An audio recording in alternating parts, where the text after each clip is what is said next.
తాకట్టులో ఉన్న బంగారాన్ని విడిపించి ఆ రోజు ఆన్లైన్ రేటుకే మేము కొంటాం. Sharma gold company. నమస్తే, నేను మీ జాహ్నవి. మన సనాతన ధర్మం ప్రకారం మనకి అనేక రకాల పండుగలు ఉంటూ ఉంటాయి. అండ్ వాటి విశిష్టత, కొన్ని ప్రత్యేకతలు, కొన్ని నియమాలు, కొన్ని చాలా రకాల సందేహాలు వీటన్నిటికి సంబంధించి మనకు ఉంటూ ఉంటాయి కదా. సో వాటికి సంబంధించి ముఖ్యంగా కొన్ని అంశాలకు సంబంధించి మనకి వనజక్క ఎప్పటికప్పుడు చక్కటి రెమెడీస్ అందిస్తూ మనకున్న ప్రతి సమస్యకి చక్కటి సొల్యూషన్స్ అందిస్తూ ఉంటారు కదా.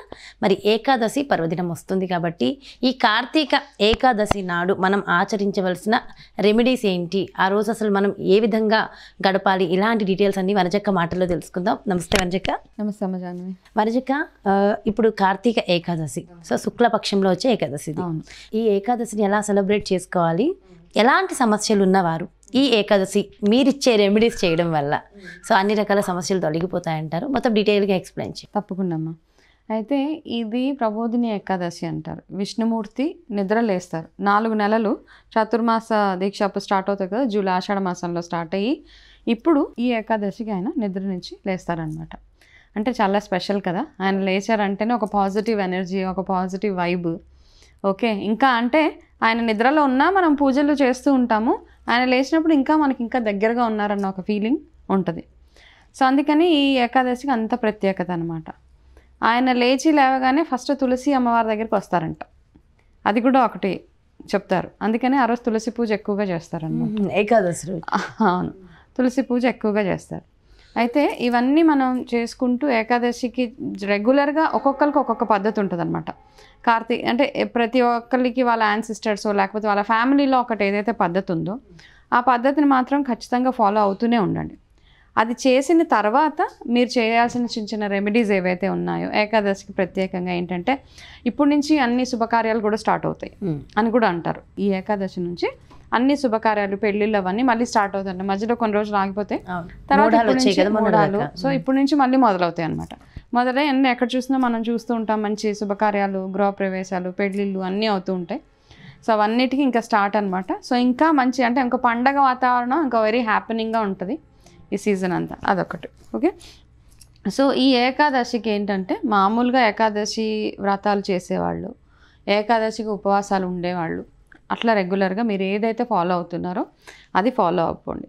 నార్మల్గా అంటే ఏకాదశి ఎలా చేస్తారంటే ముందు రోజు నుంచి దశమి నైట్ నుంచి ఏం తినకుండా ద్వాదశి రోజు వరకు ఏం తినకుండా ఉంటారు. అది అస్సలు కఠినమైన దీక్ష. ఇప్పుడున్న పరిస్థితులు, ఇప్పుడున్న అంటే హెల్త్ కండిషన్స్ని ఇవన్నీ బేస్ చేసుకుని ఆ ఒక్కరోజు ఉన్నా సరిపోతుంది. ఉండలేని వాళ్ళు కూడా పర్వాలేదు.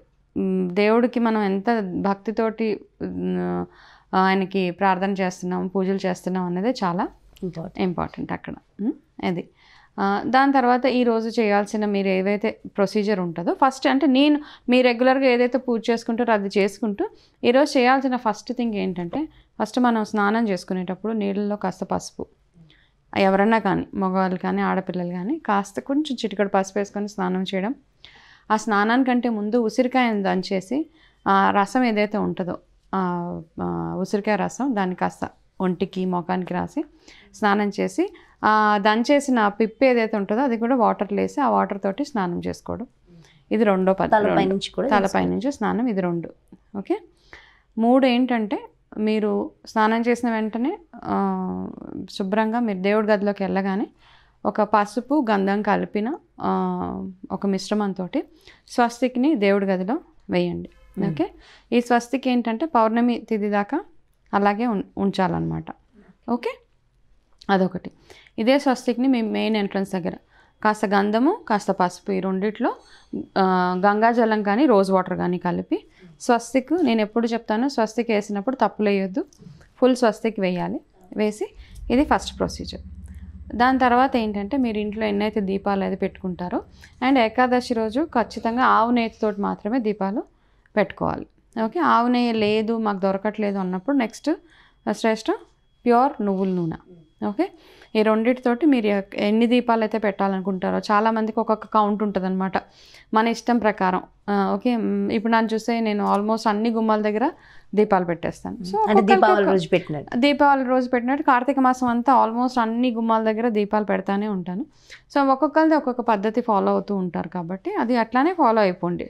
ఓకే, మీరు 2 పెట్టుకుంటారా, 4 దీపాలు పెట్టుకుంటారా, ఇవన్నీ లేదు. మీ ఇంట్లో ఏమైనా మంచి దేవతా వృక్షాలు అంటారు కదా, తులసి ఒకటి ఎలాగో ఉంటుంది, జమ్మి, ఓకే, అరటి చెట్టు కూడా ఉంటుంది చాలామంది దగ్గర, బిల్వ చెట్టు ఉంటుంది, వేప చెట్టు ఉంటుంది, ఉసిరి చెట్టు ఉంటుంది. ఇట్లా మీ ఇంట్లో ఇట్లాంటి చెట్లు ఎన్నైతే ఉన్నాయో, మనం ఎప్పుడు రెగ్యులర్గా పూజలు చేసే చెట్లు ఏవైతే ఉన్నాయో వాటన్నిటి దగ్గర మీరు ఆవు నెయ్యితోటి పిండితోటి చేసిన దీపాలు ఆ రోజు పెట్టేయండి. ఓకే, అయితే ఏంటంటే పువ్వొత్తులు మాత్రమే వేయాలన్నమాట ఇవన్నిటితోటి.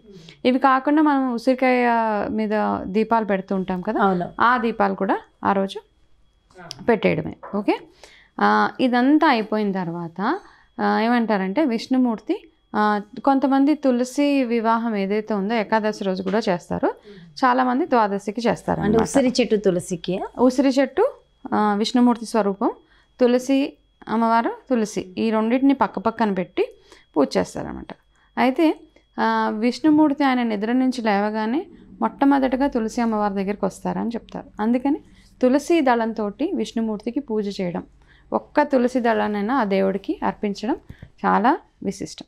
ఓకే, అయితే ఏకాదశి రోజు మనం తులసి తెంపకూడదు కాబట్టి ముందు రోజే అరేంజ్మెంట్స్ అన్నీ చేసుకోవడం మంచిదన్నమాట.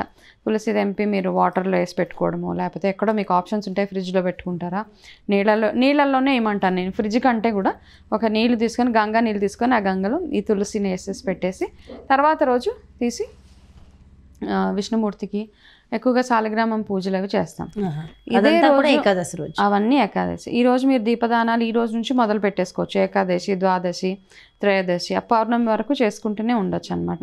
కొంతమందికి ఇబ్బందులు ఉంటాయి, పౌర్ణమి రోజు కుదరదేమో అన్న వాళ్ళు ఏకాదశికి చేసేసుకోవచ్చు. ఇవన్నీ చేసిన తర్వాత నార్మల్గా ఈ ఏకాదశి రోజు ఏం చేస్తారంటే తులసి చెట్టు ఏదైతే ఉంటుందో ఆ చెట్టు దగ్గర సాలగ్రామాన్ని పెడతారనమాట. మీరు పెట్టగలిగితే పెట్టండి, సాలగ్రామం పెట్టి ఆ సాలగ్రామం కింద ₹1 కాయిన్ ఒకటి పెట్టేయండి. ఓకే, ₹1 కాయిన్ ఆ సాలగ్రామం, తులసి కుండి ఉంటుంది కదా, తులసి కోటలో సాలగ్రామం కింద మనం ఈ ₹1 బిళ్ళ పెట్టాలి. లేదు మేము నార్మల్గా మేము కొన్నాము సాలగ్రామాలు మాకు ఆనవా లేదు అంటే ₹1 అక్కడ పెట్టేసి ఆ ₹1 మీద దీపం, అదే ఒక పిండి దీపం ఏదైనా పెట్టి నెయ్యితోటి దీపం పెట్టి ద్వాదశి రోజు ఆ ₹1 బిళ్ళని తీసుకోండి. ఎందుకంటే తులసి అంటే లక్ష్మీ స్వరూపం అంటారు. ఓకే, వ్యాపార పరంగా ఇబ్బందులు ఉన్నాయి, ఇంట్లో అన్ని రకాలుగా బాగుండాలి, ఆడవాళ్ళకి సౌభాగ్యం బాగుండాలి అని ఎవరైతే అనుకుంటున్నారో ఆ ₹1 బిళ్ళని అక్కడ పెట్టి ఆ రోజు మీరు ఏదైతే పూజలు అవి చేస్తారో చేసేసి తులసి దగ్గర దీపాలు, ధూపదీప నైవేద్యాలు, అష్టోత్తరాలు ఇవన్నీ అయిపోయిన తర్వాత ఆ నైట్ మొత్తం ఆ ₹1 కాయిన్ అక్కడే ఉన్న తర్వాత ఆ కాయిన్ తీసుకొని ఏం చేస్తారంటే ఒక బౌల్లో పసుపు నింపి, ఫ్రెష్ పసుపు, మంచి పసుపు, కల్తీ పసుపు కాదు, మంచి పసుపు నింపి ఈ ₹1 బిళ్ళని పసుపులో పెట్టేసి అది అలాగే తీసుకెళ్ళి మీరు ఎక్కడైతే సేఫ్ లాకర్ ఏదైతే ఉందో అందులో పెట్టేసుకోండి.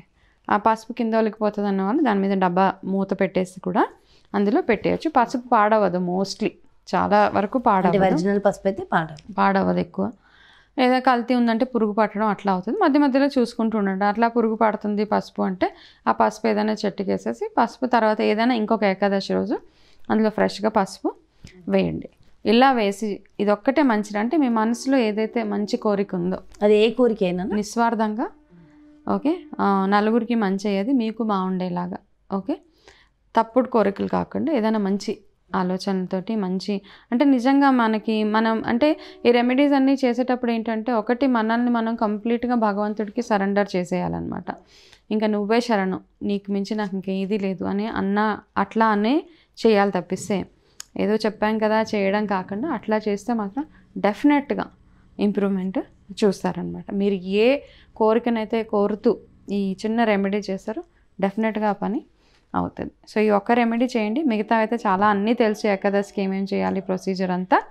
సో ఇది చేసుకుంటూ మీ ఇల్లు ఎలా శుభ్రం చేసుకుంటారో ఇవన్నీ, గంగా జలం మాత్రం ఇల్లు అంతా కొంచెం ముందే చేసుకోవాలి పూజకు ముందే. ఎస్, చేసి ఈ చిన్న రెమెడీ చాలా సింపుల్. మిగతావన్నీ మన వీడియోస్ ఉన్నాయి, అందులో ఏదైతే మీకు బాగా అంటే ఇది చేస్తే బాగుంది అనుకున్నారో ఆ రెమెడీ రిపీట్ చేసేయచ్చు. చాలా చాలా చాలా బాగా ఎక్స్ప్లెయిన్ చేశారు అక్కడ. నిజంగా అంటే ప్రతి పూజ విధానం ప్రతిదీ కూడా చక్కగా ఎక్స్ప్లెయిన్ చేశారు. థ్యాంక్ యూ సో మచ్ అక్క. నమస్తే.